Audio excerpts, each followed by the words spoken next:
Assalamu alaikum wa rahmatullahi wa barakatuh et bienvenue à toutes et à tous pour ce nouveau volet de la série Cœur Blanc, une série qui s'inscrit dans l'initiative Cheminer vers le Ramadan, proposée par Écho de la Sagesse.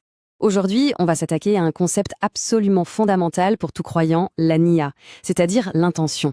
Et cette citation qu'on vient de voir, elle est waouh, elle pose vraiment le décor. Elle nous dit que sans la sincérité, qui au fond commence par une bonne intention, eh bien même nos meilleures actions risquent de n'être que des gestes vides. Alors au programme aujourd'hui, on va d'abord voir le danger des actes perdus. Ensuite, on va définir ce qu'est l'intention, un acte du cœur. Puis on verra le lien entre action et intention, l'art de multiplier les intentions. Et pour finir, un petit secret sur les récompenses invisibles. C'est parti. Bon, avant de pouvoir construire quoi que ce soit de solide dans notre pratique, il faut d'abord bien comprendre les fondations. Et dans notre foi, le Coran nous met très clairement en garde. Sans le bon fondament, tout l'édifice, il peut s'effondrer. Et ce verset il est saisissant.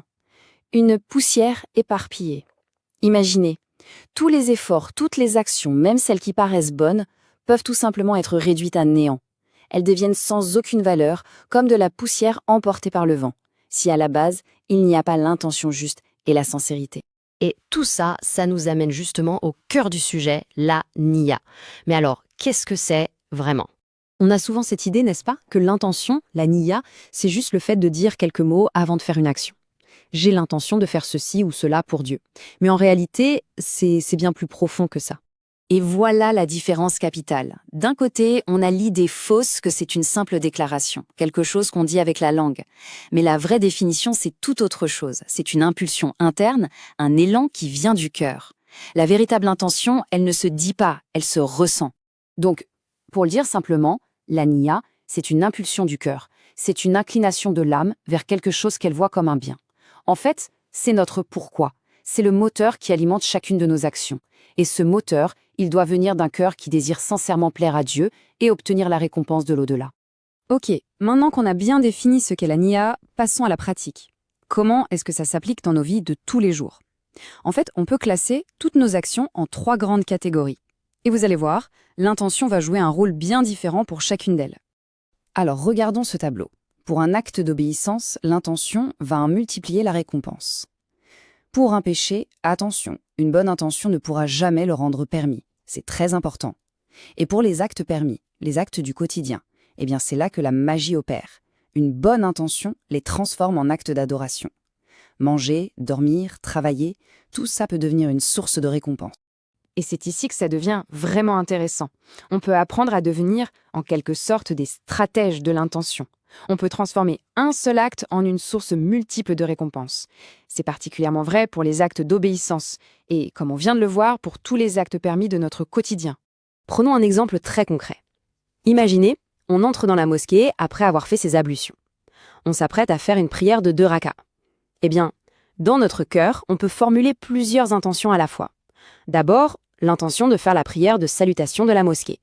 Ensuite, on peut y ajouter l'intention de faire la sunna qui suit les ablutions. Et si c'est avant la prière de Dohr, on peut même y ajouter l'intention de la prière sunna qui la précède. Vous voyez ? Une seule prière, mais plusieurs intentions. Le résultat, une seule action peut nous rapporter la récompense de 3, voire plus. C'est absolument incroyable de penser que pour le même effort physique, on peut multiplier les bénéfices spirituels simplement en ayant été conscient et en ayant maîtrisé cet art des intentions multiples. C'est pour ça qu'on dit que les actes permis sont le commerce des savants. Pourquoi ?